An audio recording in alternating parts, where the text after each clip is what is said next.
ఏ ఉపనిషత్తు అయినా కూడా తప్పక అందులో ఎవరుంటారు? ఓ గురువు గారు ఉంటారు.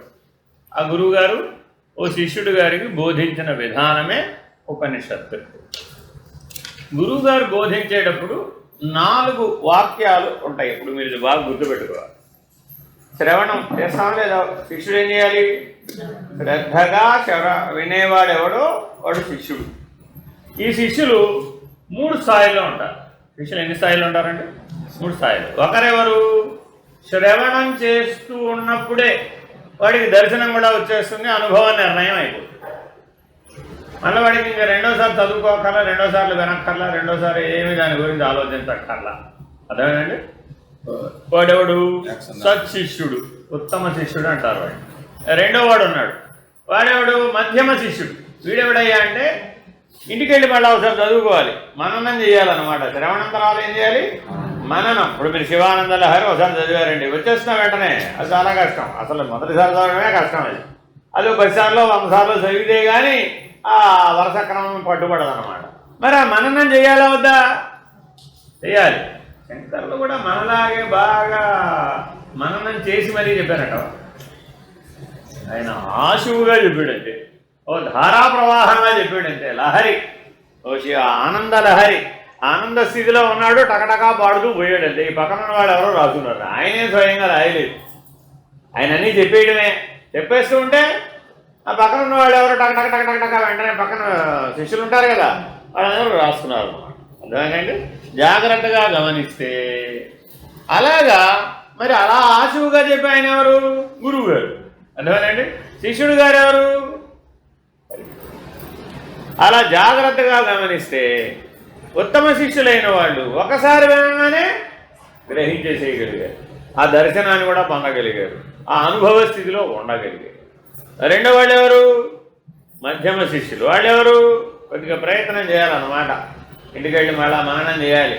ఆ స్థిరపడేదాకా ఓసారి 2 సార్లు 3 సార్లు 10 సార్లు 100 సార్లు 1000 సార్లు 1,00,000 సార్లు వచ్చే జన్మ దాకా అన్నారు అనుకోండి, అప్పుడు కూడా మధ్యమ శిష్యులేనట. ఈ జన్మలో మొదలుపెట్టి వచ్చే జన్మ దాకా మననం చేస్తూ ఉంటే అప్పుడు ఎలా అవుతాడు? అప్పుడు కదా. కాబట్టి ఎప్పుడో ఒకప్పుడు ఇప్పుడు నిర్ణయం అయిపోవాలి. ఈ జన్మలోనే అటో ఇటో తెలిపోయింది అనుకోండి, వాళ్ళెవరు? మధ్యమ శిష్యులు. ఈ జన్మలోనే తెలిపోతే మధ్యమ శిష్యులు. అర్థమవుతండి? ఇప్పుడే తెలిపోతే ఉత్తమ శిష్యులు. ఇప్పుడే అటో ఇటో డిసైడ్ అయిపోతుంది. కాబట్టి గురువు సన్నిధానంలోనే నిర్ణయం వచ్చేస్తుంది, ఆ నిర్ణయంతో ఉండిపోతాడు అంతే. వాడేవాడు? ఉత్తమ శిష్యుడు. తర్వాత ఎప్పటికో ప్రయత్నం చేయగా ఎప్పటికో వస్తుంది, ఈ జన్మలోనే వస్తుంది. కాకపోతే ఈ జన్మలోనే వచ్చి తరిస్తాడు వాడు. కానీ వాడేవాడు? మధ్యమ శిష్యుడు. మూడో వాడు ఉన్నాడు, వాడు అధమ శిష్యుడు. అంటే వాడేవాడు? శ్రవణ మనన నిధిధ్యాసనం కూడా చేయాలి. అది వేరు కాదు, నిధిధ్యాసనం కలిపి ఒకటే. ఆ నిధిధ్యాసనం కూడా చేస్తే కానీ అవ్వదు. అది ఈ జన్మలో అవ్వదు, వచ్చే జన్మకు ఫలిస్తుంది. అదేనండి, నిధిధ్యాసనం దాకా వెళ్ళి ఎప్పుడు ఫలిస్తుంది? ఉత్తర జన్మకు ఫలిస్తుంది. వాళ్ళెవరు? అధమ శిష్యులు. మనం ఎవరప్పుడు ఈ మూడిట్లో లెక్కేసుకోవాలంటే ఉపనిషత్తు వినే ముందు. అదేనండి, ఇప్పటికిప్పుడే డిసైడ్ అయిపోవాలండి. అన్నవారున్నారు ఉంటాం మీలో, వారెవరు? ఉత్తమ శిష్యులు. పర్వాలేదండి, ఇంకా జీవితం ఇంకా చాలా ఉందిగా, నేను 120 ఏళ్ల పాటు బతుకుతా కదా, ఇప్పుడు 30 40 అయింది. ఇంకా 50 60 70 80 ఏళ్ళు ఉంది కదా, బాగా ప్రయత్నం చేస్తా నేను. అది ఈ జన్మలోనే సాధిస్తా. కాకపోతే వారెవరు? ఈ జన్మకి ఎలాగ అయిపోయింది, 60 70 80 కూడా అయిపోయింది, మిగిలింది ఎంత ఉందో కూడా నాకు తెలియదు. ఇప్పుడు ఈ జన్మకు అవ్వదు, కానీ వచ్చే జన్మ గ్యారంటీగా ట్రై చేస్తాను. ఆడేవారు అధమ శిష్యులు. అర్థమేనండి? వచ్చే జన్మ ట్రై చేసేవాళ్ళు ఎవరు? వాళ్ళ కోసం కాదు ఉపనిషత్తు. ఉపనిషత్తు ఎవరి కోసమయ్యా అంటే కేవలం మొదటి కేటగిరీ వాళ్ళ కోసమే. అంటే మననం చేసే వాళ్ళకు ఉపనిషత్తులు పనికిరావు. నేను చెప్పలేదు ఈ మాట, వ్యాస భగవానుడు వాచ. అదేనండి. అందుకని మొట్టమొదటి ఏం చెప్పారు ఆయన? ఉపనిషత్తులు చెప్పారు. వేద భాగంలో భాగంగా ఉపనిషత్తులు చెప్పారు. జ్ఞానకాండ మొదలంతా కర్మకాండ, అరణ్యకములు, మంత్ర భాగములు అవన్నీ పూర్తయిపోయినాయి. బ్రాహ్మణములు, ఆరణ్యకములు అన్నీ పూర్తయిపోయినాక చిట్ట చివరి భాగమైన జ్ఞానకాండలో ఉపనిషత్తులు చెప్పారు. మరి వేదాల నిండా ఎన్నో ఉపనిషత్తులు ఉన్నాయి. ఇప్పుడు మన దగ్గర అందుబాటులో ఉన్నాయి చాలా తక్కువ ఉన్నట్టు. కానీ వేదంలో అంతా కూడా ఉపనిషత్తులు చాలా చాలా ఉన్నాయి. దాదాపు 1186 ఉపనిషత్తులకు పైన ఉన్నాయని అంటూ ఉంటారు. కానీ వాస్తవానికి 1,00,000 పైనే ఉపనిషత్తులు ఉన్నాయనేది కూడా ఒక వాక్యం అన్నమాట. కానీ మరి ఇప్పుడు అవే మృగ్యం మన దగ్గర అందుబాటులో లేవు. 108 దొరకడమే కొద్దిగా కష్టం. మూల సూత్రాలతో 108 వ్యాఖ్యాన సహితంగా దొరకడమే కొద్దిగా కష్టపడితే ఉన్నాయి. 108 అయితే అందుబాటులో ఉన్నాయి. ఆచార్య పీఠాలలో మాత్రం 1116 దాకా ఉన్నాయనేది కూడా ఒక వాక్యం ఉంది. అంటే మీరు ఋషికేశ్ వెళితే ఋషికేశ్లో శివానంద ఆశ్రమం లాంటి ఆశ్రమాలలో 1186 ఉపనిషత్తులు అందుబాటులో ఉన్నాయండి. 1186 1186 శివానంద ఆశ్రమంలో ఉన్నాయండి. అందుకని ఎవరు వెళ్ళినా ప్రస్థానత్రయం చదువుకోవాలంటే శివానంద ఆశ్రమానికి వెళ్తారు. చాలామందికి సన్యాస దీక్షలు ఇచ్చినది శివానంద ఆశ్రమం. ఎందుకని గిరి, సరస్వతి, భారతి ఇత్యాది సాంప్రదాయాలని వారు అక్కడి నుంచే వచ్చినాయన్నమాట. సరే, ఓకే. మనం తెలుసుకోవాల్సిన అంశం ఏంటి? ఇప్పుడు ఉపనిషత్తు ఎవరి కోసం? ఉత్తమ శిష్యుల కోసం. ఇప్పుడు అధ్యయన కాలంలో, ఈ క్షణంలో, ఈ గురు సన్నిధానంలో ఈ పాఠం పూర్తయ్యే లోపలే డిసైడ్ అయిపోతుంది అంతే. నువ్వు నిర్ణయం వచ్చేయాలంటే ఆ వచ్చేసిన నిర్ణయంతో ఉండిపోవాలంటే. వేళ్ల కొరకు ఉపనిషత్తులు అని వ్యాస భగవానుడు చెప్పాడు. మరి ఇన్ని ఉపనిషత్తులు ఎవరైనా చదవగలుగుతారంటారు? చదవలేరు కదా. సరే, వీటి కొద్దిగా కన్సల్ట్ చేయండి మా కోసం అని అడిగారు. అంటే ఆయన ఏం చేశారంటే, సరే ఓపెన్ చేద్దాం, సూత్రాలుగా వీటిని బ్రహ్మసూత్రాలు అని 555 బ్రహ్మసూత్రాలు. ఏంటండి? 555 బ్రహ్మసూత్రాలని ఒక పుస్తకంగా రాశారు. ఎన్ని? 1186 ఉపనిషత్తులలో ఉన్న వాక్యాలని అంతా కన్సైజ్ చేసేసి ఎసెన్స్ అంతా, సారాంశం అంతా 555 సూత్రాలలో పెట్టేశారు. పెట్టి ఆయన భాష్యం రాయకుండా వదిలేశారు. బ్రహ్మసూత్రాలు మాత్రమే చెప్పారు, ఆయన భాష్యం రాయలేదు. భాష్యం శంకర్లు వచ్చిన తర్వాత రాశారు. వారిని మెప్పించేయడంతా రాశారు. సరే, ఇదంతా శంకర విజయంలో మీకు తెలిసిందే. సరే, ఇప్పుడు 555 బ్రహ్మసూత్రాలు చదివిన వారు ఉన్నారా? లేరు. మళ్ళీ ఏమైపోయింది? కలియుగం కదా మన అసలే, మన తెలివితేటలు చాలా ఎక్కువ కదా. అందుకని ఏం చేశాం? చతుస్సూత్రి మొదటి 4 పట్టుకున్నారు. ఆ మొదటి 4 చదివేసి మేము బ్రహ్మసూత్రాలు చదివేశామండి అంటారంటే. అందుకని ఎవరైనా బ్రహ్మసూత్రాలు చదివామండి అంటే, నాయన 4 చదివావా, మిగిలినవి కూడా చదివావా అని అడగాలి. లేకపోతే 4 ఇప్పుడు ఋషికేశ్లో కూడా బ్రహ్మసూత్రాలు చెప్తున్నారంటే ఏం చెప్తారంటే చతుస్సూత్రి 4 సూత్రాలే చెప్తారు. అర్థమైందండి? అధాతో బ్రహ్మ జిజ్ఞాస.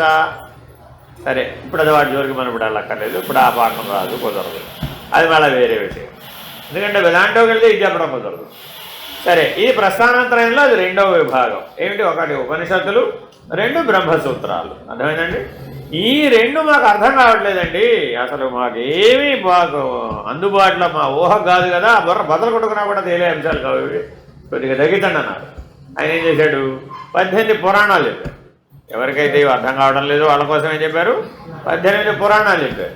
ఆ పురాణాలు చదివి అర్థం చేసుకోమన్నారు. పురాణాలు అంటే కథల రూపంలో ఉంటాయన్నమాట. ఒక శిఖిధ్వజుడు చూడాలా, ఆవిడ పిల్లల్ని పెంచడం, మా పుట్టిన పిల్లలందరినీ సన్యాసులుగా తయారు చేయడం, ఆత్మజ్ఞానులుగా తయారు చేయడం. ఆయనేమో రాజ్యం పరిపాలించే రాజు కావాలి. శిఖిధ్వజుడు రాజు, ఆయన్నే సన్యాసిగా మార్చాలని వాళ్ళ ఆవిడ ప్రయత్నం. చూడాల గారి ప్రయత్నం ఏంటి? రాజుగారినే ముందు మార్చేయాలి అసలు అని ఆవిడ ప్రయత్నం. కానీ ఆయన ఆవిడ మాట వినలేదు. సో నాకు ఏమైనా సరే ఉత్తరాధికారి రాజు కావాలి అన్నాడు. పిల్లల్ని కనమన్నాడు, కన్నారు. అంటే ఈవిడేం చేసింది, సరే అయితే నేను నా ఇష్టం వచ్చి బాల్యం వరకు నువ్వు మాట్లాడడానికి లేదు, బాల్యం తర్వాత నువ్వు చూసుకోపోమని. వాళ్ళు 8 ఏళ్ల లోపలే ఆత్మజ్ఞానులు అయిపోయేట్టుగా వాళ్ళని తయారు చేసింది. అలాగా పిల్లలందరినీ వాళ్ళు తయారవడం, ఆత్మజ్ఞానులు అయిపోవడం, నాకొద్దు బాబో ఈ రాజ్యం అంటాం, సన్యాసం పుచ్చుకోవడం, అడవులకు పోవడం, బ్రహ్మజ్ఞానులుగా వెళ్ళి తపస్సు చేసుకుంటారు. మహర్షులు అయిపోయేవాడు. ఇప్పుడు నేనేం చేయాలి? ఈసారి నీ పిల్లవాడిని నువ్వు పెంచే పనే లేదు, నువ్వు పుట్టినప్పుడు నేనే చూసుకుంటా పో అన్నాడు. నీ కర్మ అలాగే పో అని. కానీ వాడి మొహాన్ని పడేసి సరే. ఇంత లోపల ఏమైంది? ఈయనకు వైరాగ్యం వచ్చింది. ఆ పుట్టిన పిల్లవాడికి రాజ్యాభిషేకం చేసేసి నేను పోతున్నాను ఇప్పుడు అడవులకి, అంతా నీ వల్ల నాకు తగాదా అంతా పెరిగిపోయింది అని వాళ్ళ ఆవిడ వల్ల దుఃఖం పొందినటువంటి వాడై వెళ్ళి ఆ అరణ్యానికి వెళ్ళి తపస్సు చేశాడు. తపస్సు చేస్తే అక్కడేమో రకరకాల అనుభవాలు, సిద్ధులు, వ్యవహారాలు, యోగం వగైరా అంతా పూర్తయిపోయింది. ఎలా పూర్తయిందంటే అక్కడ గురువుగా ఈవిడే వచ్చింది. మారు రూపంలో ఒక మునిగా, ఒక యోగినిగా స్త్రీ రూపం నుంచి పురుష రూపానికి మార్చుకుని ఒక మహర్షిగా ప్రత్యక్షమయ్యి ఆత్మజ్ఞానం, బ్రహ్మజ్ఞానం, యోగశాస్త్రం అంతా బోధించి ఆ శిఖిధ్వజుణ్ణి తయారు చేసింది. ఆయన 12 సంవత్సరాల పాటు ఘోరమైన తపస్సు చేసి ఈవిడికి శుశ్రూష చేసి ఆత్మజ్ఞానాన్ని పొంది గురుదక్షిణ చెల్లిస్తానన్నాడు. ఇప్పుడు ఏం చేయాలి? సరే, నేనెవరో నీకు తెలుసా? మీరు తెలియకూడదు గురుగారు. 12 ఏళ్ళ నేను మీకు శుశ్రూష రాత్రి పగలు చేసుకున్నాను, మీరు నాకు బాగా తెలుసు అన్నాడు. సరే, అయితే నా యథార్థ రూపం చూడని ఆవిడ మళ్ళా మామూలుగా చూడాలంగా మారిపోతే అయ్యయ్యో ఎంత మోసం చేశారా మీరని మళ్ళీ అప్పటిదాకా ఉన్న గురుభావన పోయి గురుని ఎంత చేసింది. ఆ గురుని చేయడం వల్ల ఆత్మజ్ఞానం కాస్త పోయింది. సరే, నేనెవడు బాగు చేయలేడు పోని మళ్ళా వదిలేసి రాజ్యానికి మళ్ళా ఘోరమైనటువంటి తపస్సు ఈశ్వరుడి గురించి 14 సంవత్సరాలు చేసి మరల పునః ఆత్మజ్ఞానాన్ని ఈశ్వరుని గురువుగా పెట్టుకుని పొంది అప్పుడు ఈశ్వరుడు ఇచ్చినటువంటి ఆత్మజ్ఞానం వలన ఓహో నేను తెలుసుకోలేకపోయాను, నాకంటే ముందే ఏనాడో పెళ్లి చేసుకోక ముందే ఆత్మజ్ఞానం, బ్రహ్మజ్ఞానం పొందినటువంటి భార్యని నేను వ్యక్తిని భార్యగా పొందాను, నేను ఆవిడ విలువను గుర్తించలేకపోయాను అని మళ్ళా రాజ్యానికి వచ్చి ఆవిడకి క్షమాపణలు చెప్పి ఇద్దరూ కలిసి బ్రహ్మజ్ఞానంతో రాజ్యం చేశారు. ఈయన 14 సంవత్సరాలు అక్కడ తపస్సు చేస్తూ ఉంటే ఈవిడ ఒక్కతే రాజ్యాన్ని పరిపాలించింది బ్రహ్మజ్ఞానంతో. ఇదే అయిపోయింది. దీని ఏమంటారు? చూడాలోపాఖ్యానం అంటారు. ఎందులో ఇది యోగ వాసిష్టంలో చాలా చోట్ల వస్తుంది. సరే, ఇప్పుడు మనకి ఇందులో ఏమైనా సారాంశం అర్థమైనట్ట, అర్థం కానట్ట? కథ బాగుందా బాగోలేదా? కాసేపు అందులో చూడాలి మీరు అనుకోండి, కాసేపు మీ ఆయన శిఖిధ్వజుడు అనుకోండి, అలా ఏదో తపస్సు చేయాలనుకోండి, ఆత్మజ్ఞానం పొందాలనుకోండి, బ్రహ్మజ్ఞానం పొందాలనుకోండి, మీ పిల్లల్ని తీర్చిదిద్ది అంతా మన జీవితం లాగానే ఉంది అది కూడా.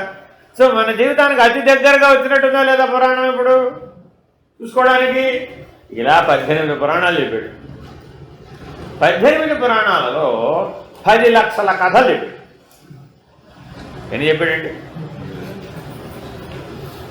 ఎప్పటికన్నా అవుతుందంటారా? ఆ 10 లక్షల కథల్లో ఏదో కథతో నువ్వు మ్యాచ్ అవుతావు కదా.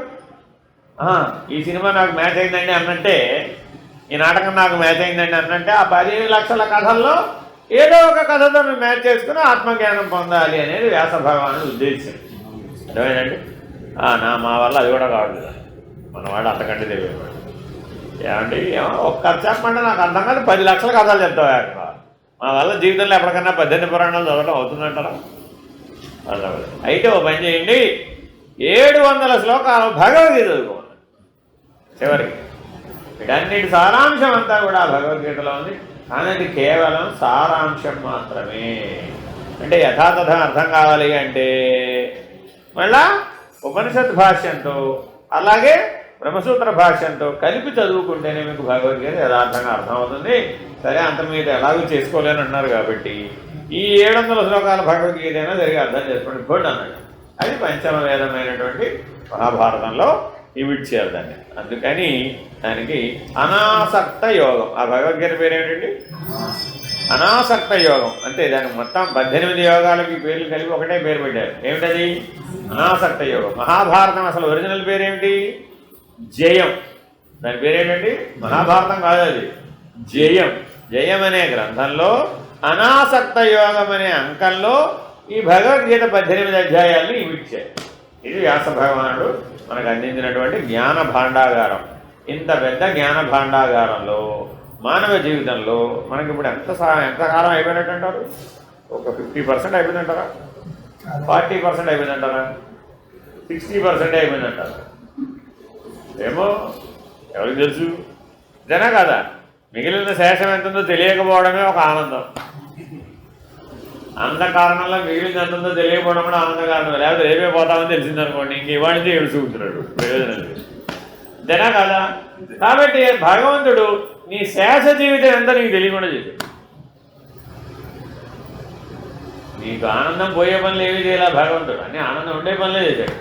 కాబట్టి ఉపనిషత్తులు కనీసం మనం ఎప్పుడు చదువుకోవాలట? 8 ఏళ్ల లోపల చదువుకోవాలటండి. అది ఉత్తమ జీవితం. 8 ఏళ్ల లోపల కనుక మీరు ఆత్మజ్ఞానాన్ని బ్రహ్మజ్ఞానాన్ని పొందడానికి ప్రస్థానత్రయాన్ని కనుక మీరు పరిచయం చేసుకున్నట్లయితే, అధ్యయనం చేసినట్లయితే మీ జీవితం ఉత్తమ జీవితం. 16 లోపు చదివారనుకోండి మధ్యమ జీవితం. మానవ జీవితంలో 16 లోపు చదివారనుకోండి, ఎందుకంటే 16 కూడా బ్రహ్మచర్యమే. అంటే బ్రహ్మచర్యం పూర్తయ్యేలోగా కనుక ప్రస్థానత్రయం పూర్తి చేసుకున్నారు అనుకోండి, మీరు అద్భుతం, మీ జీవితం గ్యారంటీగా ధరించిపోతుంది ఆ జన్మలో. కాబట్టి 16 ఏళ్ల లోపల చదవాలి. భగవద్గీత కానీ ఉపనిషత్తులు కానీ బ్రహ్మసూత్రాలు కానీ చదవాలి. చదివితే అధ్యయనం చేస్తే మీ అధ్యయనానికి విలువ. దేనికి? ఏ దృక్పథంలో? భుక్తి కాదు, ముక్తి. ముక్తి విషయం కాదు. దీనివల్ల భుక్తి రాదు సుమి. ఎవరింటికైనా వెళ్ళి రామ్మా నీకు బ్రహ్మజ్ఞానం గురించి చెప్తానన్నావు అనుకో, దానివల్ల ఏమిటి ప్రయోజనం ఉందనుకో, భుక్తి రాదు, ముక్తి వస్తుంది. అయితే నాకు అక్కర్లేదు అంటారు. అంతేనా కదా? కాబట్టి నువ్వు అడిగితే చెప్పాల్సింది తప్ప నేనే వచ్చి చెప్తానంటా కూడదు. సరే, 16 ఏళ్ల లోపల కూడా చదవలేదండి, 24 ఏళ్ల లోపల చదవాలట కనీసం. అయితే 1 ఉత్తమ జీవితం, 2 మధ్యమ జీవితం, 3 అధమ జీవితం. ఏది 24 ఏళ్ల లోపల చదివితే అధమ జీవితం. ఆ మనిషి జన్మ అధమ మనిషి జన్మ. 24 లోపల చదివి. ఎందుకని 24కి పెళ్లి అవ్వదు, 25కి పెళ్లి. అది వేద నిర్ధారితం. 25 ఏళ్లకు బ్రహ్మచర్యం అయిపోతుందండి. మీరు పెళ్లి చేసినా చేయకపోయినా బ్రహ్మచర్యం అయిపోతుంది. 26 ఏళ్ళు వచ్చినాయండి, మీరు పెళ్లి చేయలేదు, అయినా వాడు గృహస్థ కింద లెక్క. ఎందుకని? వాడికి సంసార భావన బలపడిపోతుంది ఇక్కడ. మనసు అనే సంసార భావన బలపడిపోతుంది. కాబట్టి అదేంటంటే 50 వరకు గార్హస్థ్యం, 25 నుంచి 50 వరకు గృహస్థు, 51 నుంచి వానప్రస్థు. అర్థమేనండి? ఇక్కడ 50 దాటిన వాళ్ళు ఉంటే మీకు అర్థమవుతుంది. ఇంకా నాకు వద్దురా బాబోయ్ అనుకుంటూ ఉంటాడు లోపల. అదే వానప్రస్థం అంటే. కావాలి కావాలి అంటామేమో గృహస్థు, వద్దురా బాబోయ్ అంటాం వానప్రస్థం. చూడండి, మీరు 51 వచ్చిన దగ్గర నుంచి తగ్గించుకునే పనిలో పడతారు, ఇక పెంచుకునే పనిలో ఉంటారండి. తగ్గించుకునే పనిలో పడుతుంది. మీకు సహజంగానే మీ మనసు బరువు తగ్గించుకోమంటుంటుంది. బరువు ఒకటి మీరు తగ్గించుకోలేదనుకోండి, అదే మరుపుకి వెళ్ళిపోతుంది. మీరు 50 దాటిన దగ్గర నుంచి మర్చిపోయాను మర్చిపోయాను మర్చిపోయాను మర్చిపోయాను మర్చిపోయాను మర్చిపోయాను మాటి మాటికి మర్చిపోయానన్న కూడా వస్తూ ఉంటుందండి. ఎక్కడ పెట్టానో మర్చిపోయాను, కాళ్ళ జోలు ఎక్కడ పెట్టానో మర్చిపోయాను, పుస్తకాలు ఎక్కడ పెట్టానో మర్చిపోయాను, కళ్ళ జోడు ఎక్కడ పెట్టానో మర్చిపోయాను, నెత్తిమీద ఉంది, ఆభరణం ఎక్కడో కంఠంలో ఉంది, ఎక్కడో మీరు అంతా వెతుకుతుంది, మర్చిపోయింది. ఇలాగా అంతా వెతుక్కోవడమే. 50 తర్వాత అంతా వెతుక్కోవడమేనండి. ఈ వెతుక్కోవడమే వానప్రస్థం. ఏడు వెతుకుతున్నావు? అన్వేషణ, నీ స్వరూపం. వానప్రస్థంలో దేని వెతుకుతున్నాడండి? తన స్వరూపాన్ని వెతుకుతున్నాడు. అదే వానప్రస్థాశ్రమం అంటే. అంతేగాని వనాలకు ప్రస్థానం చేయడం అనే అర్థం చెప్పకూడదు. వనాలకు ప్రస్థానం చేస్తున్నామని మనం ఏం చేసాము? నైమిషారణ్యాన్ని బాడీ చదివించామండి. అదంతా అరణ్యంలో వెళ్ళి ఇల్లు పెట్టేసి ఇప్పుడు అది అరణ్యం కాదు, అది కూడా గార్హస్థ్యమే. అక్కడ కూడా హోటళ్ళు, అక్కడ కూడా సినిమాలు, వ్యవహారం అంతా సమస్తం. బయట ప్రపంచం ఎలా ఉందో నైమిషారణ్యంలో కూడా అంతే. బదరికావనం, మహానుభావులు అందరూ బదరికావనంలో తపస్సు చేశారు. నరనారాయణ లాంటి వాళ్ళు తపస్సు చేశారు ఏకంగా. ఇప్పుడు వెళ్ళి చూడండి బదరికావనం, ఎక్కడ చూసినా అంతా కాలుష్యం, హోటళ్ళు, నానా రకాల యాగి పదార్థాలు, మోసాలు, నానా కష్టాలు, ఏమీ లేవు. అసలు బదరికా వృక్షాలే లేవు. బదరికా అంటే రేగు, ఆ రేగు పళ్ళు లేవు, రేగు చెట్లు లేవు ఆ బదరికా వనంలో. మొత్తం కొట్టేదలు. ఇలాగా వానప్రస్థం అనేది మనం వాచ్యార్థంగా స్వీకరించి ఏం చేశాము? వనాలు జడగొట్టడం మొదలుపెట్టేశాం. కాబట్టి అది వానప్రస్థం కాదు. ఏం చేయాలి? Heads in the forest, hands in the society. వానప్రస్థం అంటే ఏంటండి? Heads in the forest, hands in the society. పరోపకారంతో సేవ చెయ్యి. అదేనండి. బుర్రను మాత్రం కనబడాలి, బుద్ధిని మాత్రం ఆత్మభావాన్ని, ఆత్మస్వరూపాన్ని అన్వేషించడానికి నియమించు. అది వానప్రస్థం. ఎప్పటిదాకా? 50 నుంచి 75 దాకా. 75 తర్వాత 75 నుంచి 100 దాకా సన్యాసం.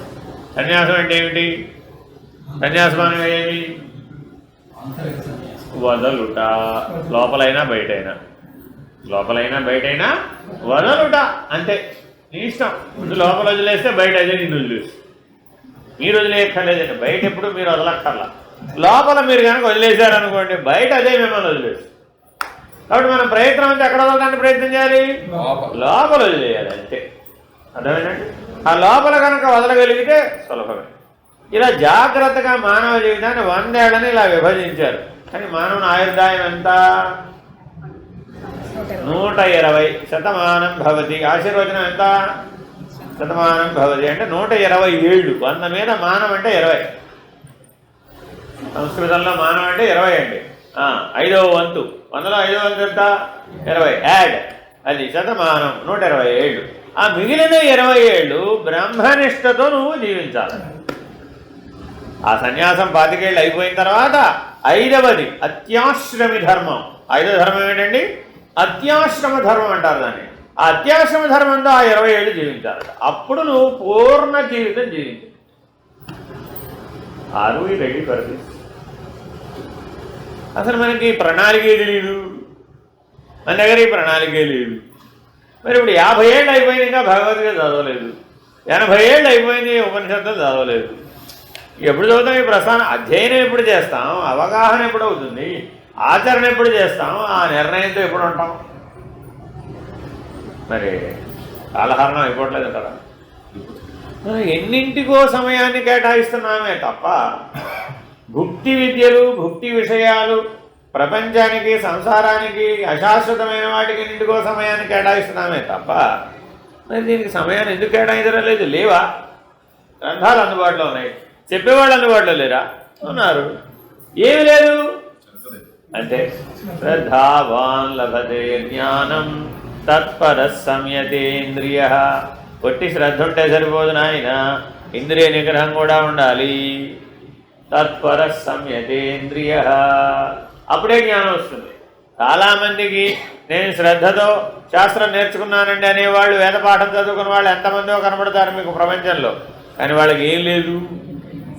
ఇంద్రియ నిగ్రహం లేదు. అర్థమేనండి? శ్రద్ధావాన్ లభతే జ్ఞానం తత్పర సంయతేంద్రియ. జ్ఞానం లబ్ధ్వా పరాం శాంతి. ఎప్పుడు ఆ జ్ఞానం వలన నువ్వు అన్నిటినీ వదిలేస్తే, సన్యసిస్తే అప్పుడు శాంతి లభిస్తుంది. జ్ఞానం లబ్ధ్వా పరాం. అందుకే పరాం అన్న శబ్దం వేశారండి అక్కడ. ఆ పరాం సూచన సన్యాసం.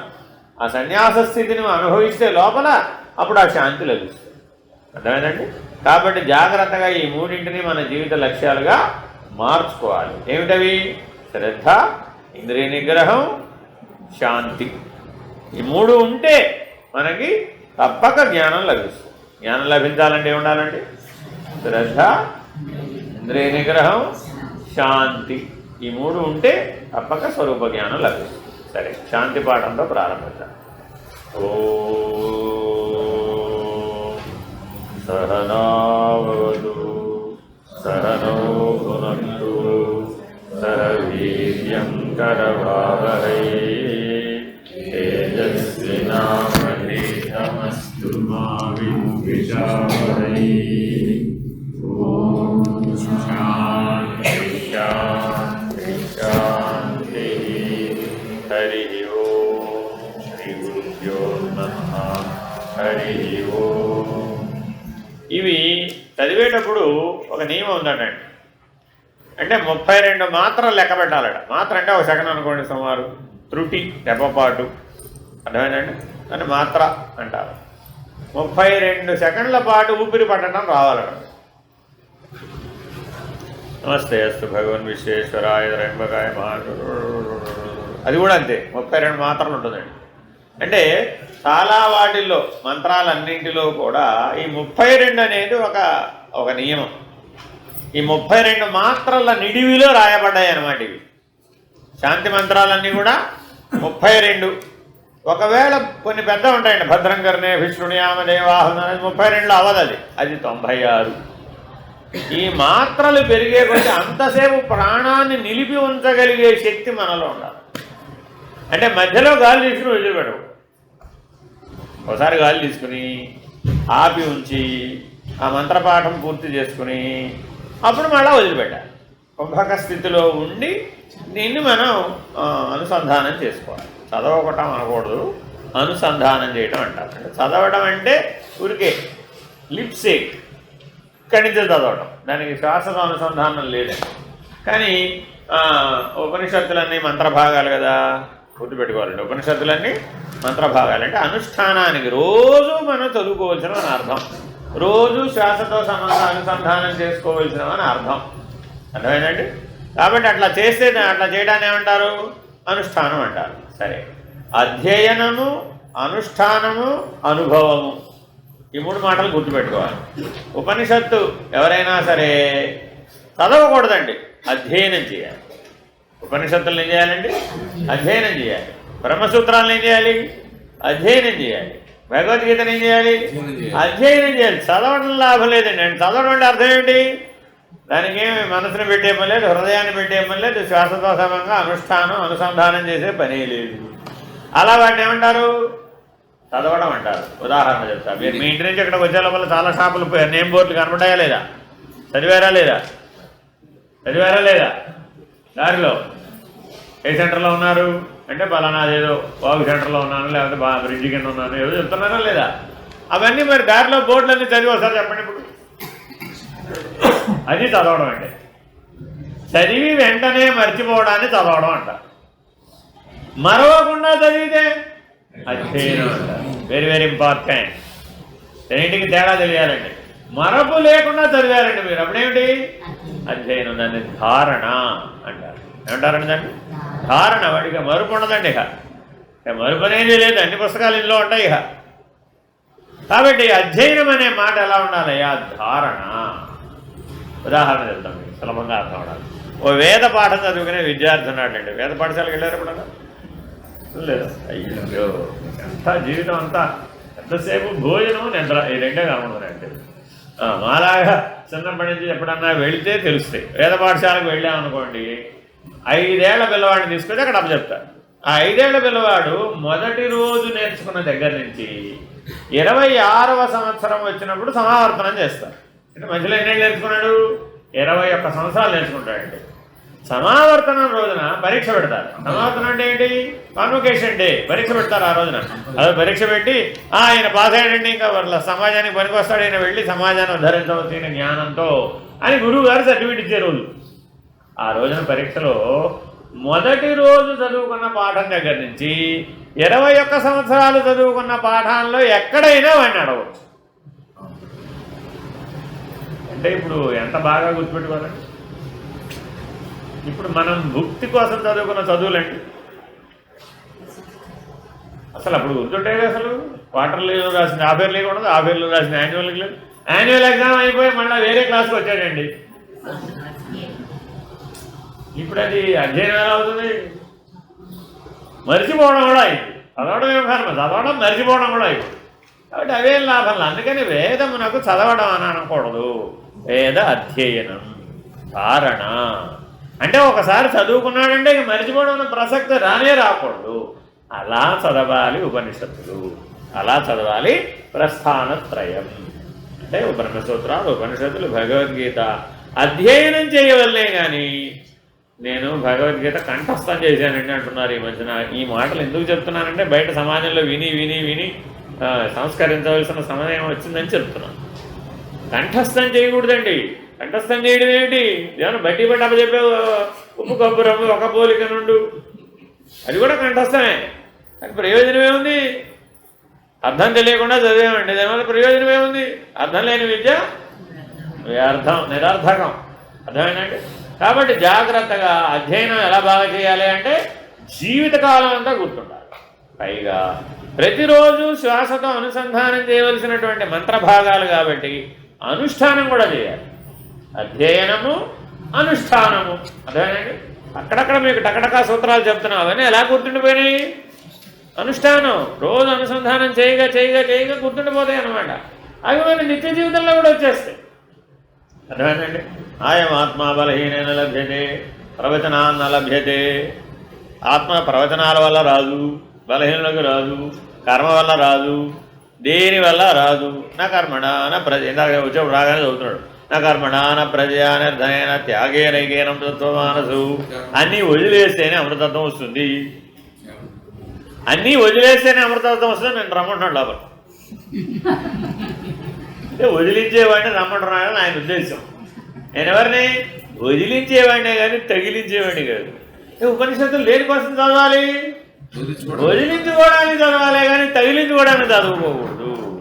ఏమండి, ఉపనిషత్తులు చదువుకున్న తర్వాత ఆయనకు ఒక పెద్ద బిరుదు ఇచ్చారు అనుకోండి, ఆ బిరుదు తగిలించుకుంటే ఏమిటి ప్రయోజనం? ఆలోచించండి. ఏదో మహావాచస్పతి అనేదో బిరుదు ఇచ్చారు అనుకోండి, అనేది 108 ఉపనిషత్తులు చెప్పడం వచ్చింది అనుకోండి ఈ జన్మలో. సరే, ఇప్పుడు ఆయన ఏదో బాగా చెప్తున్నాడు కానీ మహావాచస్పతి అని బిరుదు ఇచ్చారు అనుకోండి, ఇప్పుడు ఆయన తగిలించుకున్నాడా వదిలించుకున్నాడా? అదేం ప్రయోజనం? అధ్యయనం. కాబట్టి అధ్యయనం అనుష్ఠానంగా మారాలి. అప్పుడే నిత్య జీవితంలో అది ఉపయోగపడుతుంది, ఆచరణాత్మకం అవుతుంది. అప్పుడు అది నిన్ను వదిలించేస్తుంది. అర్థమేనండి? మూడవది ఏమిటి? వదిలిన స్థితిలో, విముక్తమైన స్థితిలో నువ్వు స్వేచ్ఛను అనుభవిస్తావు. ఆత్యంతిక స్వేచ్ఛ. ఎంత స్వేచ్ఛ కావాలండి? ఇందాక మీకైతే చెప్పారు ఏమంటే జైల్లో ఉండి అన్నీ ఏర్పాటు చేస్తానంటే వెళ్తారా అని. జైల్లోంచి విడుదలేవిడో కిలో బంగారం కూడా ఇస్తారటమ్మా. అయినా సరే జైలు జీవితం కోరతారు ఎవరన్నా? కోరరు. తినగదా? కాబట్టి నీకు ఎంత స్వేచ్ఛ కావాలయ్యా? ఆత్యంతిక స్వేచ్ఛ. ఎంత స్వేచ్ఛో తెలుసా మీకు కావాల్సింది? మానవుడు అడిగే స్వేచ్ఛ ఎంతో? పరమము అనేటటువంటి నిర్ణయం పొందినంత స్వేచ్ఛ. విశ్వం అనే జైలు నాకు ఉండకూడదండి. శరీరం అనే జైలు కాదు, ఇది జైలే. బ్రహ్మాండము పెద్ద జైలే, దానికంటే పెద్ద జైలు విశ్వం. నాకు ఏ జైలు వద్దయ్యావు? ఈ పురుషత్రయం నాకొద్దు. నాకెవరు లక్ష్యం? పరబ్రహ్మము, పరమ పురుషుడు, ఏకంగా పరమేశ్వరుడు. ఆత్యంతిక స్వేచ్ఛ. సుఖం ఎటువంటిది? ఆత్యంతిక సుఖం, శాశ్వతం. అది శాశ్వతం, మార్పు లేదు కదండి. దానికి బంధముక్తులు లేవు. ఈ మూడిట్లో బంధముక్తులు ఉన్నాయి. పురుషత్రయంలో ఏమున్నాయండి? బంధము ఉన్నది, ముక్తి కూడా ఉన్నది. అక్కడికి వెళితే పరమనే నిర్ణయానికి వెళితే బంధముక్తులు లేనటువంటి శాశ్వతం, ఆత్యంతికం, అవినాశిత్వం, నాశమే లేదు. కాబట్టి ఉపనిషత్తుకు లక్ష్యం ఏమిటయ్యా? పరబ్రహ్మమే లక్ష్యం. ఏ ఉపనిషత్తుకైనా లక్ష్యం ఏమిటండి? పరబ్రహ్మ నిర్ణయమే. కాబట్టి ఇప్పుడు మనం చదువుకున్న శాంతి పాఠానికి ఒకసారి తాత్పర్యం చూస్తారా? ఎవరైనా చదువుతారా? నన్నే చదువుకోమంటారా? ఓ భగవంతుడా, మా ఇద్దరిని కలిసి రక్షించు. మేము కలిసి ఆచరించేదముగాక, ఆనందించదముగాక. మేము కలిసి కృషి చేయదముగాక. మా అధ్యయనం సునిశ్చితంగా ఉండునుగాక. మేము ఒకరినొకరు ద్వేషించుకుందుముగాక. ఆది దైవిక, ఆది భౌతిక, ఆధ్యాత్మిక తాపాలు శమించుగాక. శమము వెరీ వెరీ ఇంపార్టెంట్. శమము అంటే ఏంటండి? మీకు ఏదో అనారోగ్యం వచ్చిందండి, సపోజ్ ఏదో జ్వరం వచ్చింది, ఏం చేస్తారు?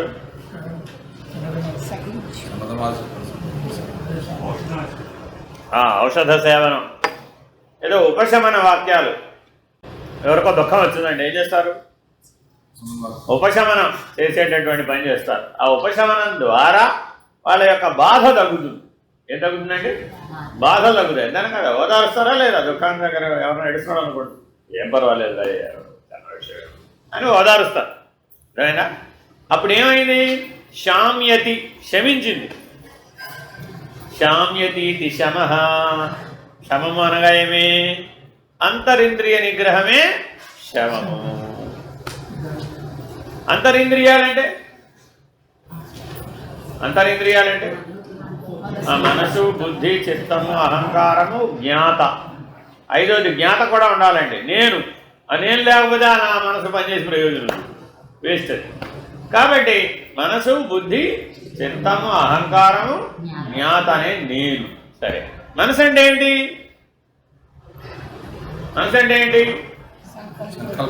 సంకల్ప వికల్పాత్మకం మనః. మనసు అంటే ఏంటండి? సంకల్ప వికల్పాత్మకం మనః అంటే అర్థం ఏంటి? సంకల్పాలు, వికల్పాలు దేనికే ఎక్కడైతే వచ్చిపోతున్నాయో ఆ వచ్చిపోయే సంకల్ప వికల్పాలే మనస్సు. ఏమొస్తాయండి మనకి సంకల్ప వికల్పాలు?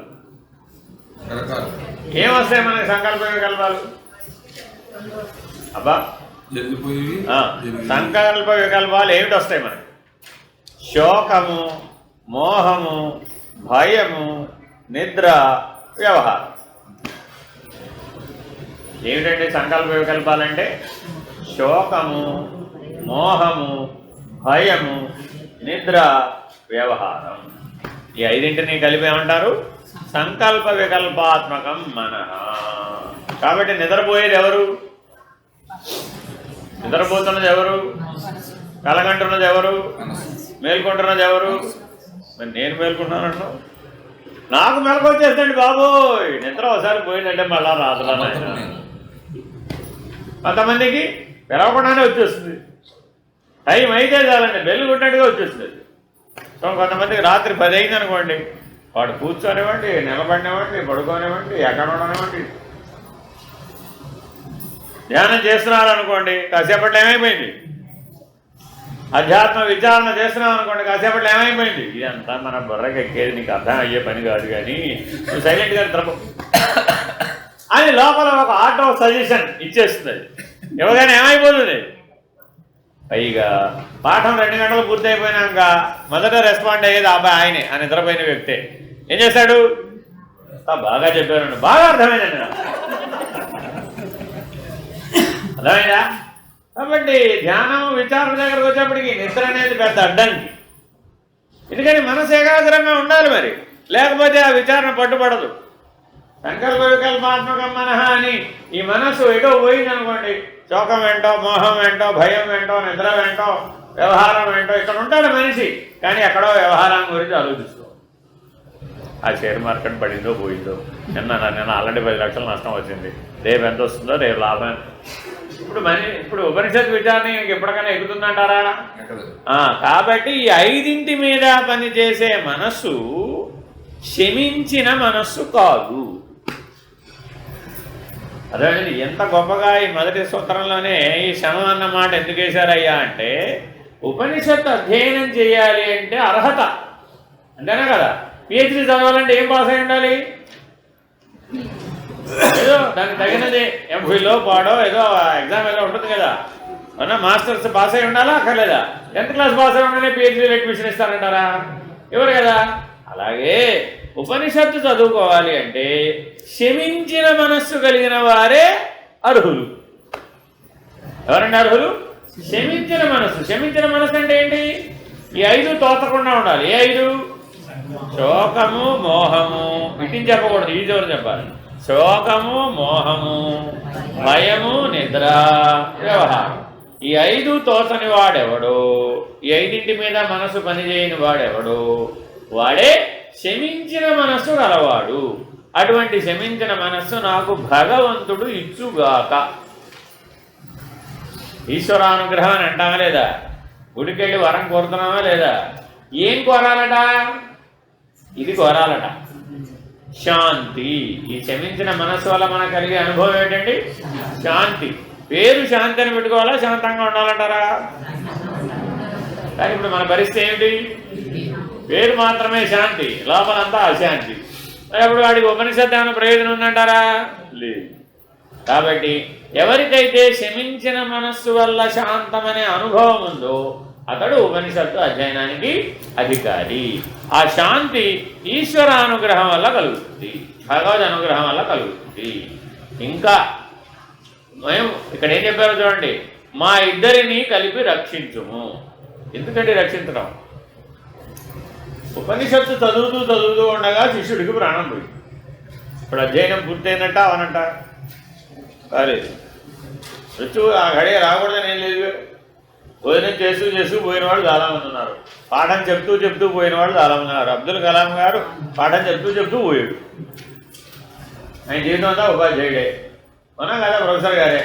చివరి స్టేజ్లో మనం కళ్ళతో చూసాం, స్టేజ్ మీద నుంచి చెప్తూ మా ఇద్దరిని రక్షించాలా అవుతా. ఇప్పుడు భగవంతుడు ఆ పాఠం, ఉపనిషత్ పాఠం పూర్తయ్యే వరకు గురువుని శిష్యుడిని రక్షించాలి. ఈ ఇద్దరిలో ఏ ఒక్కరైనా వెళ్ళారండి, అది పూర్తయినట్టేనా? కానంటే అది అవసరమా కాదా?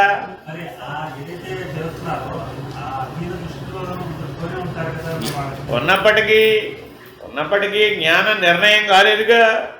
అయితే కదా పరము నిర్ణయం అయితే కదా, పరం ఇంకా నిర్ణయం కాలేదుగా. అధ్యయనం మొదట్లోనే ఉన్నాగా. ఓం సహనా హోతు సహనము భునక్తు దగ్గరే ఉన్నాం ఇంకా కథ. సహనము శాంతి దగ్గరే బండి నడుస్తోందండి. ఇప్పుడు పాఠం పూర్తి కాలేదుగా, నువ్వు నేను విడిపోయాడు, అప్పుడు ఏమైనట్టు? ఇంకా నిర్ణయం కాలేదుగా పరబ్రహ్మం. అందుకని మొదటే సంకల్పం ఎలా చేయాలట? నాయన ఈ అధ్యయనం పూర్తయ్యే వరకు, నిర్ణయం అయ్యే వరకు మేము రక్షింపబడుదుము గాక, కలిసి ఆనందించదము గాక. ఇందాక చెప్పా, మానవ జీవితానికి లక్ష్యం ఏమిటి? ఆనందం. అంతేనా? ఒప్పుకుంటారా ఒప్పుకోరా? ఏమండి, మానవ జీవితానికి లక్ష్యం ఏమిటి? ఆనందమే. అర్థమైందండి? ఓ పిల్లవాడు ఆట బొమ్మ దొరకలేదని ఏడుస్తున్నాడండి. ఏడుస్తున్నాడా ఆనందిస్తున్నాడా? సాధారణంగా పిల్లలు ఏడుస్తారా లేదా? ఏదో ఆట బొమ్మ కావాలన్నాడండి, ఏరోప్లేన్ బొమ్మ కావాలన్నాడు, నువ్వైతే అర్జెంటుగా కొనివ్వలేదు. వాడు ఏడుస్తాడా ఏడవడా? ఏడుస్తాడా? ఏడుస్తున్నాడా? ఇప్పుడు ఆనందిస్తున్నాడా? లోపల ఆనందిస్తున్నాడు, బయట ఏడుస్తున్నాడు. అంటే వాడికి ఏరోప్లేన్ తెలుసా తెలీదా? తెలుసు.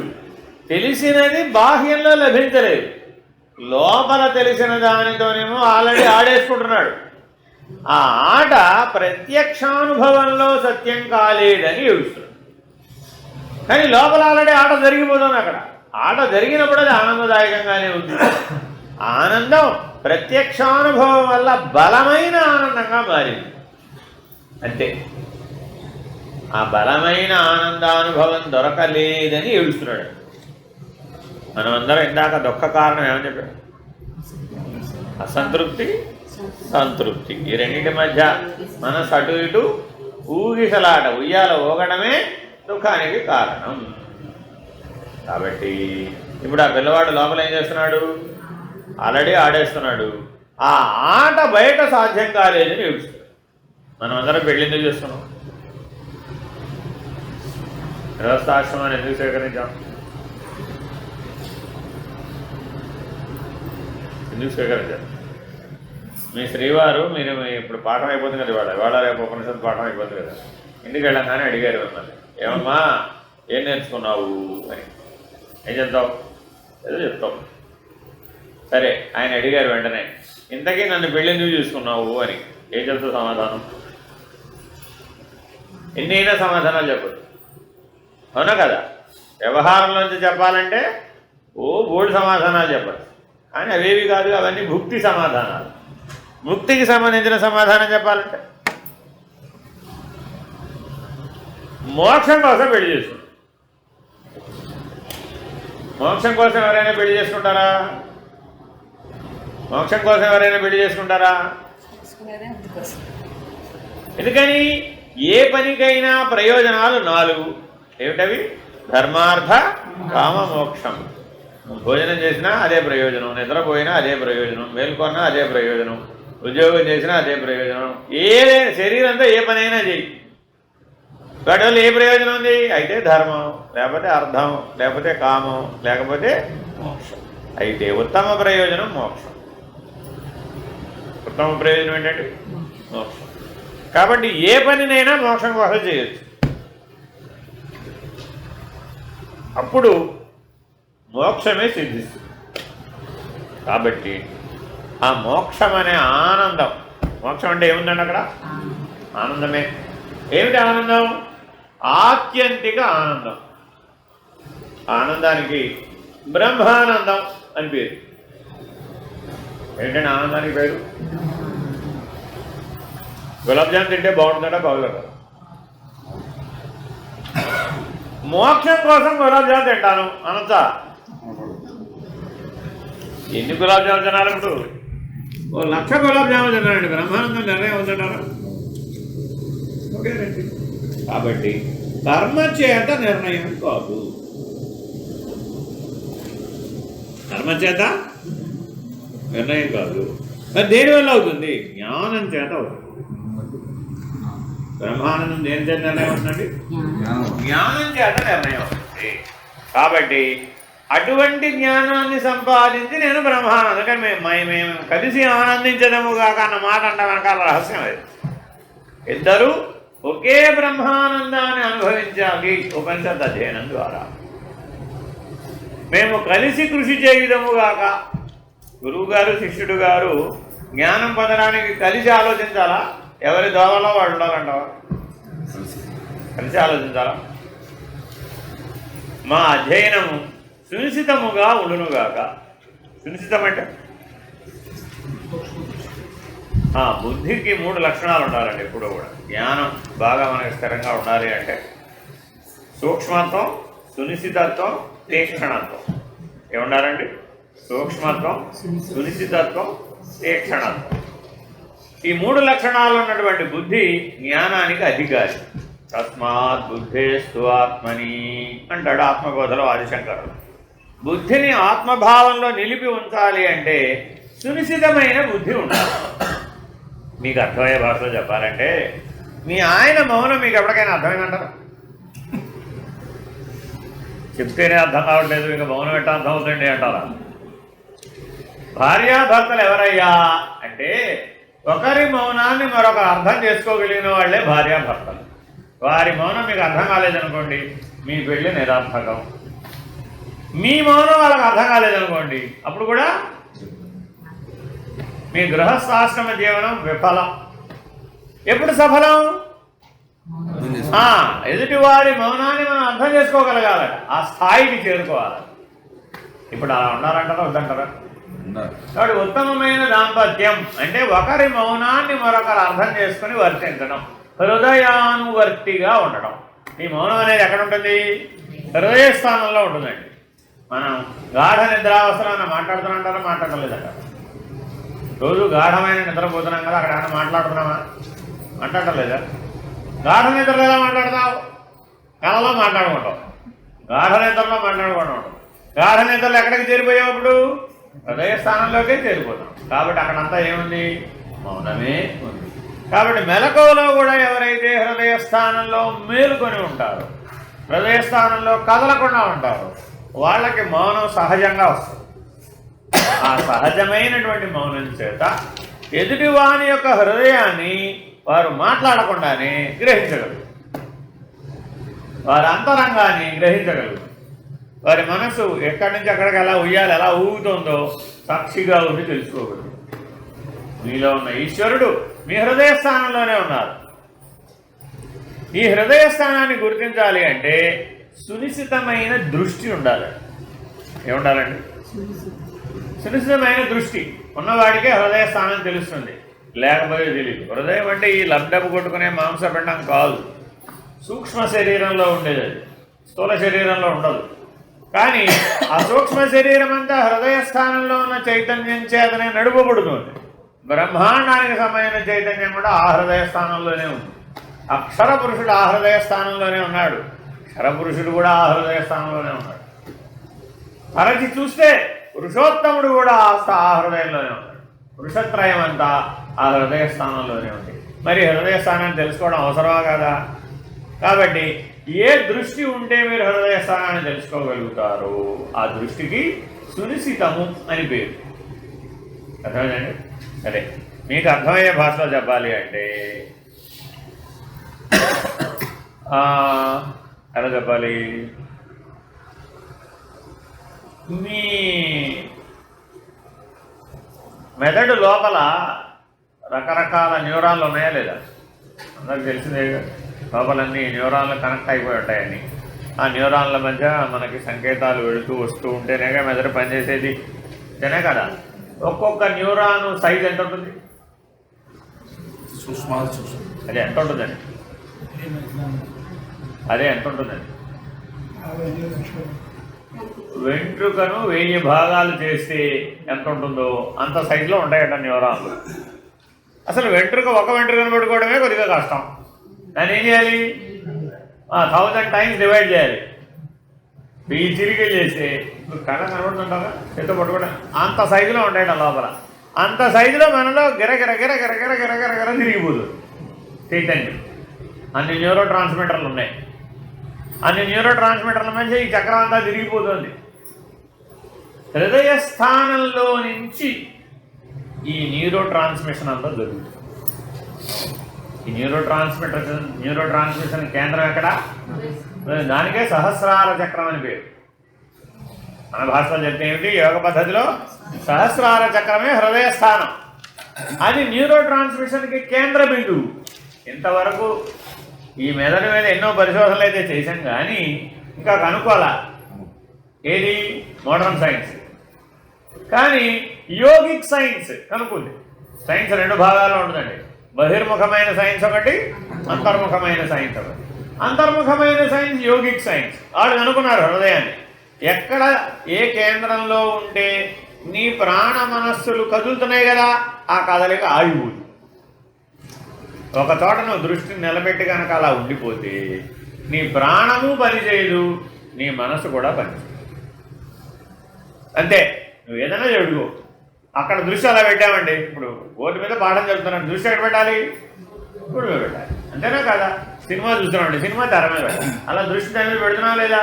అలాగే నీ శరీరంలో ఇక్కడ ఈ నడినెత్తిన దృష్టి పెట్టి కనుక నువ్వు ఉంటే కొంతకాలం, ఎంతకాలం అంటే ఎవరికి వాళ్ళకు ఉంటుంది ఆ కాల నిర్ణయం. కొంతకాలం ఉంటే ఏం జరగదు? పైకి కిందకి కొట్టుకునే ప్రాణం కొట్టుకోదు, అటు ఇటు పరిగెట్టే మనసు పరిగెట్టదు. ఈ రెండు వెళ్ళి ఇక్కడ ఆగిపోతాయి.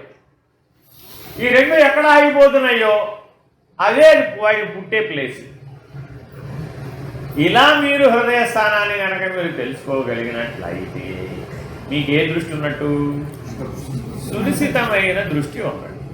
ఈ సునిశితమైన దృష్టి మీకు ఉన్నట్లయితే మీరు ఉపనిషత్తును అధ్యయనం చేయడానికి అర్హులే. మనందరికీ అర్హత ఉందో లేదో తీరా అన్ని తెలిసిన తర్వాత మేము ఒకరినొకరు ద్వేషించకుందుముగాక. మనుషుల మనిషి సాధారణంగా ఏమిటొస్తాయి? రాగద్వేషాలు. ఏమండి?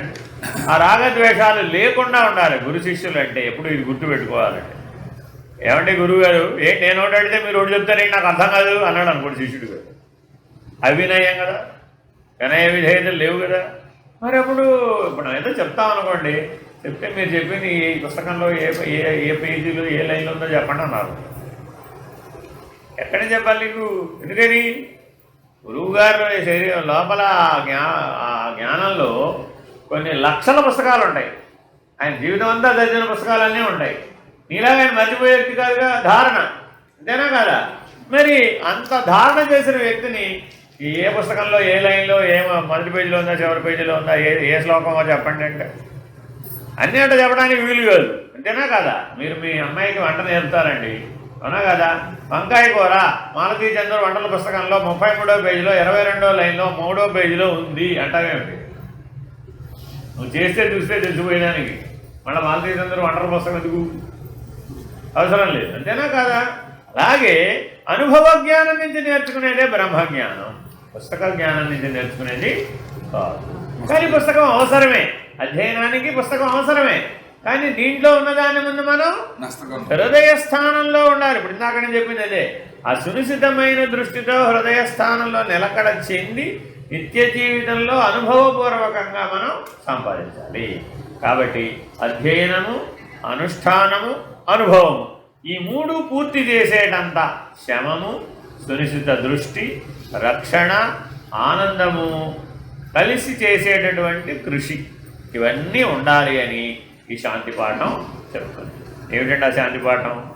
ఓం సహనావతు సహనౌ భునక్తు సహ వీర్యం కరవావహై తేజస్వినావధీతమస్తు మా విద్విషావహై. ఓం శాంతి శాంతి శాంతి. హరి ఓం శ్రీ గురుభ్యో నమః. హరి ఓం. పూర్ణమదః పూర్ణమిదం పూర్ణాత్ పూర్ణముదచ్యతే పూర్ణస్య పూర్ణమాదాయ పూర్ణమేవావశిష్యతే. ఓం శాంతి శాంతి శాంతి. హరి ఓం శ్రీ గురుభ్యో నమః. హరి ఓం.